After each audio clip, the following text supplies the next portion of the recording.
Break के बाद आप सभी का स्वागत। इस बीच बड़ी खबर निकलकर सामने आ रही है। भारत अब चौथी सबसे बड़ी अर्थव्यवस्था वाला देश बन गया है। नीति आयोग के सीईओ बीवीआर सुब्रमण्यम का बयान सामने आया है। भारत के जापान को पीछे छोड़ा है। नीति आयोग ने कहा भारत $4 ट्रिलियन की अर्थव्यवस्था वाला देश है। ये बड़ी खबर है जो इस बीच सामने आ रही है।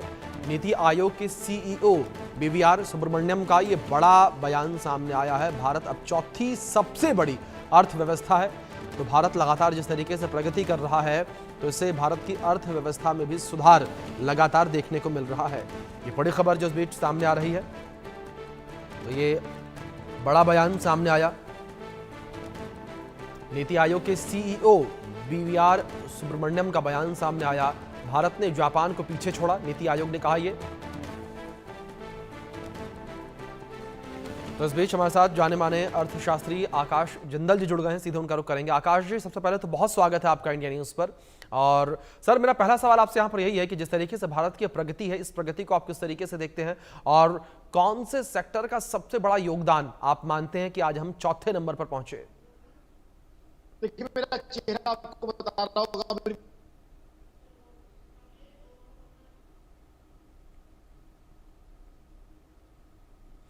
चलिए, आकाश जी का रुख हम एक बार फिर से करेंगे, लेकिन इस बीच कुछ तकनीकी खामी की वजह से उनकी आवाज़ हम तक सही तरीके से नहीं पहुंच पा रही।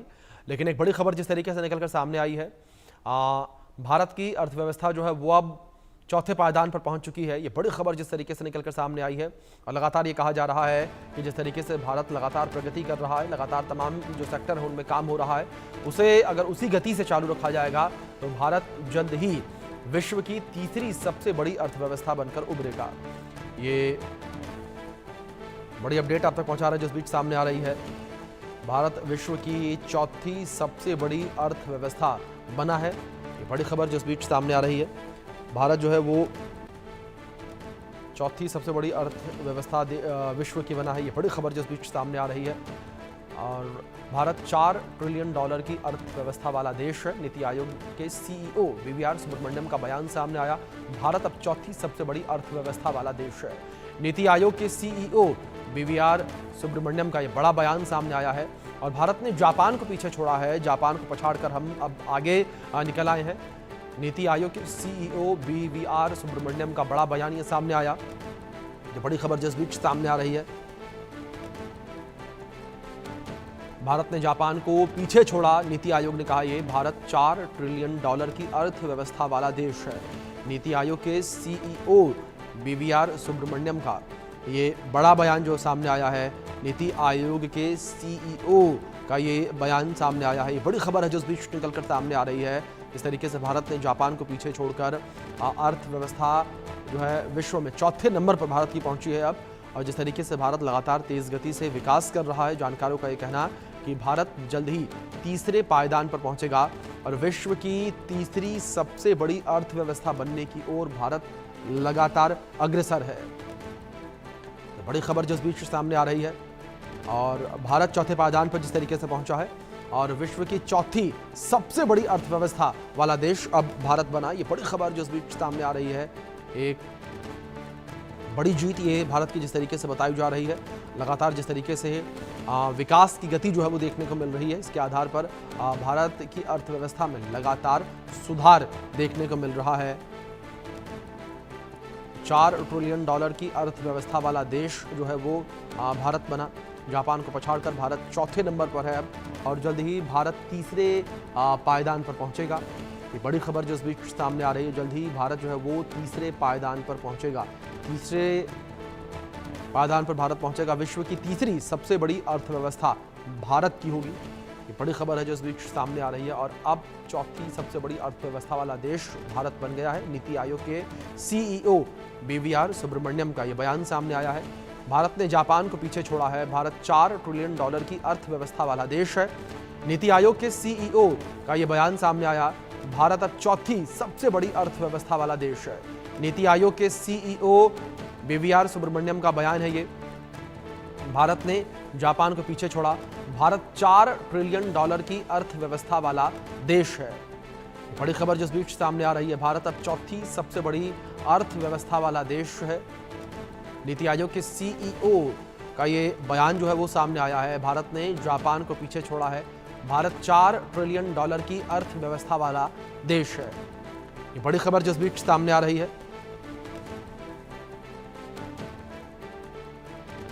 तो एक बड़ी उपलब्धि ये पूरे देश के लिए, जिस तरीके से चौथी सबसे बड़ी अर्थव्यवस्था वाला देश भारत जो है विश्व में बना है, और जिस तरीके से लगातार विकास की गति नजर आ रही है, इसी आधार पर विकास जो है गति जो है वो देश करता रहा, तो तीसरे पायदान पर भारत होगा। विश्व की तीसरी सबसे बड़ी अर्थव्यवस्था भारत की होगी। ये बड़ी खबर जिस बीच निकल कर जिस तरीके से सामने आ रही है। नीति आयोग के सीईओ ने ये जानकारी साझा की है कि किस तरीके से एक बड़ी उपलब्धि ये पूरे देश के लिए कि भारत पूरे विश्व की चौथी सबसे बड़ी इकोनॉमी बना है, और जल्द ही भारत जो है पूरे विश्व की तीसरी सबसे बड़ी इकोनॉमी के रूप में नजर आएगा। ये बड़ी खबर जिस बीच सामने आ रही है। ये बड़ी खबर है, एक बड़ी सफलता ये भारत के लिए, जिस तरीके से यहाँ पर भारत जो है पूरे विश्व की चौथी सबसे बड़ी अर्थव्यवस्था बना है। ये बड़ी खबर आप तक पहुंचा रहे हैं जो इस बीच सामने आ रही है। भारत ने जापान को पीछे छोड़ा। नीति आयोग के द्वारा ये जानकारी साझा की गई है। नीति आयोग के सीईओ ने ये जानकारी साझा की है। इस उपलब्धि के बारे में उन्होंने जानकारी दी कि किस तरीके से भारत के द्वारा एक बड़ी उपलब्धि हासिल की गई है। भारत विश्व की चौथी सबसे बड़ी अर्थव्यवस्था बना है। पूरे विश्व में भारत का डंका एक बार फिर से बजा है, और दुनिया की चौथी सबसे बड़ी इकोनॉमी भारत की बनी है, और जापान जो है वो भारत से पीछे छूटा है। जापान को पीछे छोड़कर भारत जो है दुनिया की चौथी सबसे बड़ी अर्थव्यवस्था बन गया है। नीति आयोग के सीईओ बीवीआर सुब्रमण्यम ने ये जानकारी साझा की है, और आकाश जिंदल जी हमारे साथ फिर से जुड़े हैं, उनका रुख करेंगे। आकाश जी, सवाल आपसे यहाँ पर यही है कि जिस तरीके से एक बड़ी उपलब्धि यहाँ पर भारत ने हासिल की है और पूरे विश्व में भारत का डंका बजा, किस तरीके से आप इस उपलब्धि को देख रहे हैं? बहुत बढ़िया उपलब्धि है, बहुत अच्छी अचीवमेंट है। हर भारतवासी को मुबारकबाद। और ये चीज मेरी ऑर्गेनाइजेशन आकाश जिंदल डॉट ने इंडिया न्यूज और न्यूज एक्स दोनों पे प्रेडिक्ट की थी कि हिंदुस्तान बहुत जल्द 4th बिगेस्ट इकोनॉमी बन जाएगा। देखिए, कहीं ना कहीं हमें देखना पड़ेगा कि हिंदुस्तान ने विषम परिस्थितियों में भी, जब परिस्थितियां हमारे विपरीत थी, तब भी हिंदुस्तान ग्रो करता रहा, तब भी हिंदुस्तान प्रोग्रेस करता रहा, और उसी के कारण आज हम 4th लार्जेस्ट इकोनॉमी बने हैं। रशिया यूक्रेन वॉर चली। रशिया यूक्रेन वॉर के समय क्या हुआ, पूरी ग्लोबल इकोनॉमी स्लो डाउन हुआ है, लेकिन हिंदुस्तान की सरकार के अच्छे फैसलों की वजह से हमने उस सिचुएशन में भी फायदा उठाया। हमने रशिया से डिस्काउंटेड क्रूड ऑयल लिया, वो भी रुपी टर्म में। कहीं ना कहीं नरेंद्र मोदी सरकार ने 2014 के बाद हिंदुस्तान की इकोनॉमी को बहुत अच्छी कई तरह की चीजें दी हैं, जिससे हिंदुस्तान की इकोनॉमी बढ़ी है। जीएसटी 2017 में जो आया, आज दुनिया कह रही है कि जीएसटी जैसा कोई रेगुलेशन नहीं है, क्योंकि लोगों को बता दूं, डेटा बता दूं, 2.37 लाख करोड़ रिकॉर्ड कलेक्शन की है अप्रैल में हमने जीएसटी से। और जीएसटी हमारी इकोनॉमी की ग्रोथ में बहुत बहुत इंपॉर्टेंट साबित हुआ है, क्योंकि जीएसटी से हमें वो पैसा आ रहा है जिससे सरकार इंफ्रास्ट्रक्चर बना रही है, फ्लाईओवर्स बना रही है, रेल नेटवर्क्स बना रही है, स्कूल कॉलेज हॉस्पिटल बना रही है, जिससे कंट्री की प्रोग्रेस हो रही है। इनकम टैक्स कलेक्शन 16 मार्च 2025 का डेटा है, 16% के आसपास इनकम टैक्स की कलेक्शन में ग्रोथ है, वो भी तब जब दुनिया में ग्लोबल स्लो डाउन चल रहा है। रशिया यूक्रेन वॉर चल रही थी, तो दूसरी तरफ इजराइल का इशू चल रहा था, और यूरोप की इकोनॉमीज में बहुत स्लो डाउन था, कई इकोनॉमीज लड़खड़ाई हुई थी। जर्मनी जैसी इकोनॉमी 2023 के क्वार्टर में नेगेटिव जीडीपी ग्रोथ दिखाई। चाइना डिफ्लेशन का शिकार थी, चाइना डेट इशू का शिकार थी, रियल एस्टेट प्रॉब्लम का शिकार थी। तो सबसे बड़ी बात यह है कि जब दुनिया ग्लोबल स्लो डाउन से गुजर रही थी, दुनिया मंदी से गुजर रही थी, तब भी हिंदुस्तान प्रधानमंत्री नरेंद्र मोदी साहब की और उनकी टीम की लीडरशिप के अंदर तरक्की करता गया, और उस तरक्की का रिजल्ट ये है आज हम 4th बिगेस्ट इकोनॉमी बन चुके हैं। ना सिर्फ इतना, मेरी organisation Aakash Jindal dot in का मानना है कि 2 से ढाई साल में हम 3rd बिगेस्ट इकोनॉमी बन जाएंगे, जर्मनी को भी पीछे छोड़ जाएंगे। यूएस और चाइना के बाद हिंदुस्तान का ही नाम होगा। और ये नहीं है कि मात्र मैक्रो इकोनॉमिक फिगर्स दिख रही हैं, इसका फायदा आम हिंदुस्तानी को मिला है, ऑर्डिनरी इंडियन को मिला है। जीएसटी कलेक्शन बढ़ी है, इसका मतलब क्या है, आम हिंदुस्तानी ज्यादा खर्च कर रहा है, अपने शौक पूरे कर रहा है। जीएसटी कलेक्शन तक कब बढ़ती है, जब लोग शॉपिंग करने जाते हैं, जब लोग घूमने जाते हैं, जब रेस्टोरेंट पे खाना खाने जाते हैं। तो इसका मतलब आम परिवारों के, मध्यम वर्गीय परिवार छोटी छोटी खुशियां, जो छोटे छोटे शौक होते हैं वो पूरे कर रहे हैं। इनकम टैक्स कलेक्शन कब बढ़ती है? जब लोगों की कमाई बढ़ती है। तो आम हिंदुस्तानी की कमाई बढ़ रही है, ये जी। चीज दिखा रही है। स्टॉक मार्केट में हमारी ग्लोबल इन्वेस्टर सब दुनिया से पैसा लगा रहे हैं। चाइना जैसी इकोनॉमी आज डूबी पड़ी है क्योंकि वो दुनिया को एक्सपोर्ट्स करती थी और आज ग्लोबल स्लोडाउन और टैरिफ वॉर का उनके ऊपर नेगेटिव इम्पैक्ट आया हुआ है। हमने बड़ी सूझबूझ के साथ डोमेस्टिक डिमांड के ऊपर अपनी इकोनॉमी को स्ट्रक्चर किया, जिसका फायदा आज हिंदुस्तान के हर व्यक्ति को मिल रहा है। और ये मात्र इकोनॉमिक डेटा नहीं है। फोर्थ बिगेस्ट इकोनॉमी का मतलब क्या है? ज्यादा नौकरियां, जी। नौकरियों में इंक्रीमेंट, लोगों के लिए रोजगार, लोगों के परिवार के लिए अच्छा लाइफस्टाइल, लोगों के बच्चों के लिए अच्छे कॉलेज, अच्छे एजुकेशनल फैसिलिटीज, बुजुर्गों के लिए अच्छे हॉस्पिटल्स, एंटरटेनमेंट के लिए अच्छा बढ़िया घूमना फिरना और सब चीजों की जो है लग्जरीज की तरफ हिंदुस्तान बढ़ रहा है। आज देखिए स्कूटर परचेज में हमने नया रिकॉर्ड बनाया है, कार परचेज में हम बढ़ रहे हैं। इसी जमाने में बजट हाउसेज लिया करते थे हम हिंदुस्तानी, आज लग्जरी होम्स की सेल रिकॉर्ड बना रही है। यानी इकोनॉमिक्स का मतलब ये नहीं है मात्र कि डेटा आप रख दो। इकोनॉमिक्स का मतलब ये है कि आम मध्यम वर्गीय परिवार, आम निम्न मध्यम वर्गीय परिवार के चेहरे पे आप कितनी खुशियां ला पाए हो, कितनी उन्हें सहूलियत दे पाए हो, और वो सब आज इकोनॉमी में एपरेंटली दिख रहा है। India is growing like no other country is growing as fast as India is. America, China, Germany, Japan कभी हमसे बड़ा था, अब तो पीछे रह गया है। चारों इकोनॉमी से ज्यादा हम तेजी से बढ़ रहे हैं। वो भी तब, ये डेटा कब आया है?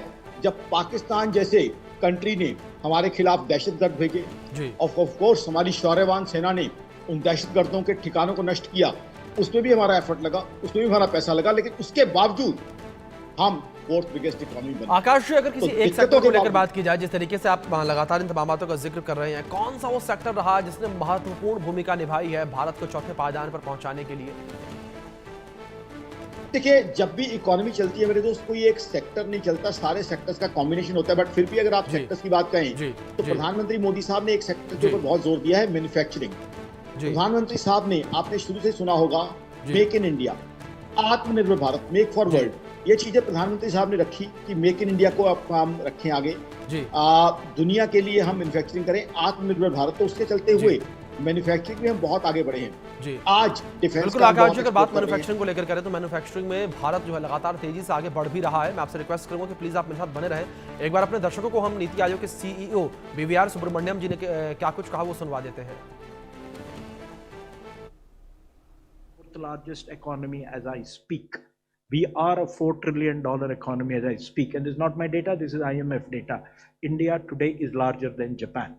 It's only the United States, China, and Germany which are larger. And if we stick to what is being planned, what is being thought through, it's a matter of another 2.5 to 3 years, we would become the third largest economy. And in this, the reason for the बिल्कुल आकाश जी, जिस तरीके से आप जिक्र कर रहे थे manufacturing unit को लेकर, इस बीच मेरा सवाल यहाँ पर यह है कि जिस तरीके से जर्मनी का जिक्र किया गया, जर्मनी तीसरे पायदान पर है अमेरिका चाइना के बाद, ऐसे में जर्मनी को पछाड़ना कितना मुश्किल, कितना चुनौती भरा रहेगा? क्योंकि लगातार ये कहा जा रहा है कि भारत जिस गति से काम कर रहा है, जिस गति से विकास भारत में हो रहे हैं, इसके माध्यम से भारत जल्द ही अब तीसरे पायदान पर होगा, यानी कि विश्व की तीसरी सबसे बड़ी अर्थव्यवस्था बनने की ओर अग्रसर है हम।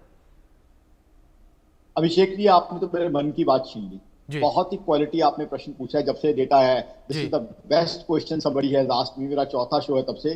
बिल्कुल, जर्मनी को पछाड़ना अब हमारे लिए बहुत बड़ा चैलेंज नहीं है, क्योंकि जर्मनी पहले ही दिक्कतों का शिकार है। रशिया यूक्रेन वॉर की वजह से जर्मनी में एनर्जी की डेफिशिएंसी हो चुकी है और वहां एनर्जी अब बहुत कॉस्टली है, वहां इन्फ्लेशन भी बढ़ा हुआ है। साथ ही साथ जर्मनी के अंदर उस तरह की मैन्युफैक्चरिंग एडवांटेजेस नहीं रही।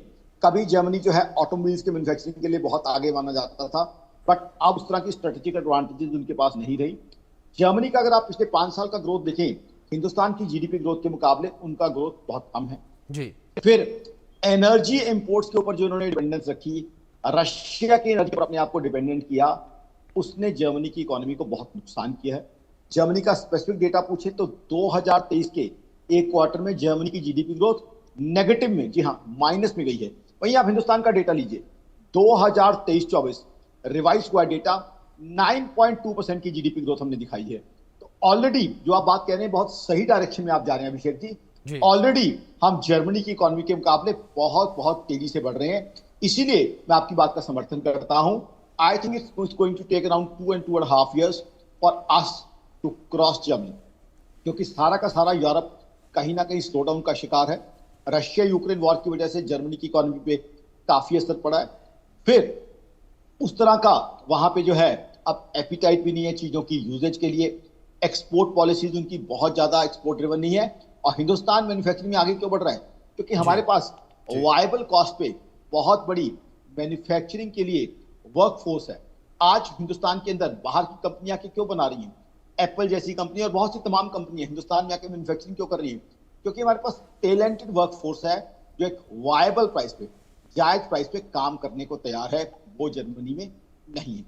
साथ ही साथ हिंदुस्तान के टाई अप देखिए, आज हमने अमेरिका के साथ भी अच्छे रिलेशन रखे हुए हैं, रशिया के साथ भी, चाइना के साथ भी हम व्यापार कर रहे हैं। तो हिंदुस्तान के ग्लोबल टाई अप और प्रधानमंत्री मोदी साहब की जो ब्रांडिंग है, प्रधानमंत्री मोदी साहब का सम्मान दर्शक जानते हैं हिंदुस्तान में नहीं देश में, तो उससे हमें फायदा क्या मिल रहा है? उससे ग्लोबल टाई अप्स मिल रहे हैं, हमें ग्लोबल मनी मिल रहा है। क्योंकि प्रधानमंत्री मोदी साहब की छवि एक प्रो के रूप में दुनिया के सामने उभर रही है कि ऐसे प्रधानमंत्री है जो देश को तरक्की देना चाहते हैं और ऐसी पॉलिसीज बनाते हैं जो आम पब्लिक के वेलफेयर की और इकोनॉमी के वेलफेयर की है।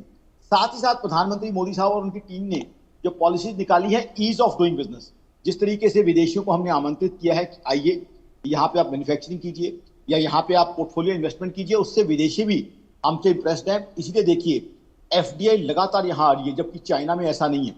चाइना की सरकार का एफडीआई के प्रति, कुछ कंपनियों के प्रति बड़ा अजीब सा रवैया रहा है, इसलिए फॉरेन इन्वेस्टर वहां जाने से पहले 4 बार सोचता है। जबकि हिंदुस्तान वसुधैव कुटुंबकम, हिंदुस्तान प्रेम और अच्छे तरीके से वेलकम करने के कारण ग्लोबल इन्वेस्टर यहाँ हमें पसंद करते हैं।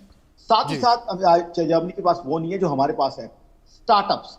अब देखिए स्टार्टअप्स में हिंदुस्तान का सम्मान आज पूरी दुनिया में, बहुत से स्टार्टअप्स तो बिल्कुल आकाश जी, बिल्कुल ठीक है आपने। भारत की जो ताकत है वो पूरी दुनिया इस वक्त देख रही है और भारत लगातार जिस तरीके से विकास की राह पर चल रहा है, तीसरे पायदान पर जल्दी ही भारत पहुंचेगा। फिलहाल बहुत शुक्रिया आपका जुड़ने के लिए और अपना कीमती वक्त इंडिया न्यूज को देने के लिए।